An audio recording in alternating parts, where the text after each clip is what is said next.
राजस्थान से एक खौफनाक लव स्टोरी सामने आई जिसके चलते एक एनआरआई ने खुद की ही जान ले ली। वारदात जहां जयपुर के एक बिजनेसमैन की खूबसूरत लव स्टोरी का दर्दनाक अंत हुआ।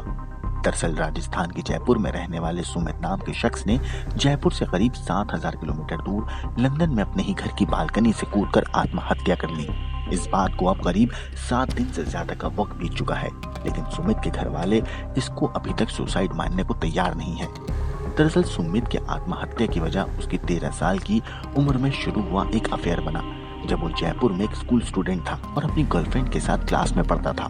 दोनों के अफेयर के बारे में जब घर वालों को पता चला तो सुमित के घर वालों ने उसे काफी समझाया, लेकिन सुमित ने घर वालों की एक ना सुनी और कहा वो उसी लड़की से शादी करेगा। इसके बाद जयपुर में रहकर सुमित ने अपनी एमबीए की पढ़ाई पूरी की, जिसके बाद साल 2007 में उसने अपनी गर्लफ्रेंड से शादी कर ली। 2008 में सुमित लंदन की एक कंपनी में जॉब करने लगा। शादी के बाद उसने अपनी पत्नी को भी लंदन बुला लिया। इसी दौरान सुमित अपने परिवार को आगे बढ़ाना चाहता था, लेकिन उसकी बीवी नहीं चाहती थी कि बच्चा हो। इसी बात को लेकर दोनों के बीच कई बार विवाद हुआ था। ऐसे में सुमित ने साल 2016 में लंदन की नागरिकता ले ली और फिर वहीं अपना बिजनेस भी सेटल कर दिया।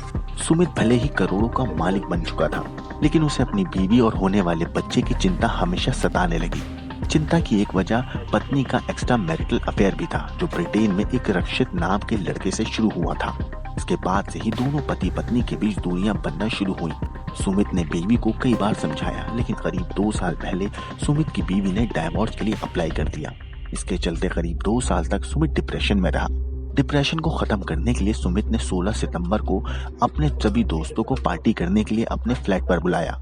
शाम करीब 4 बजे पार्टी खत्म हो चुकी थी। सभी दोस्त अपने घर पर जा चुके थे, लेकिन इसके कुछ देर बाद ही दोनों मियां बीवी के बीच झगड़ा हुआ और सुमित ने तुरंत ही छठे फ्लोर पर अपनी बालकनी से छलांग लगा दी। घर वालों ने बताया कि सुसाइड करने से पहले सुमित ने अपने एक दोस्त को व्हाट्सएप पर सुसाइड नोट भेजा, जिसमें उसने खुदकुशी की वजह पत्नी का अफेयर बताया। साथ ही सुमित के घर वालों ने बताया कि जब पड़ोसियों ने उसकी बॉडी देखी तो हाथ बंधे हुए थे, मुंह पर भी कपड़ा बंधा हुआ था। ऐसे में जाहिर होता है कि सुसाइड नहीं बल्कि शराब पिलाने के बाद की गई हत्या है। बहरहाल घर वालों का आरोप है कि पत्नी के अफेयर से परेशान होकर उनके बेटे ने सुसाइड की। वारदात के बाद अब इस मामले की जांच ब्रिटेन पुलिस कर रही है। ब्रिटेन पुलिस से घर वाले इसलिए भी निराश हैं क्योंकि पुलिस ने सुमित का शव परिजनों को देने के बजाय सुमित की बीवी को दे दिया, जिस पर घर वाले आरोप लगा रहे हैं। ब्यूरो रिपोर्ट, क्राइम तक।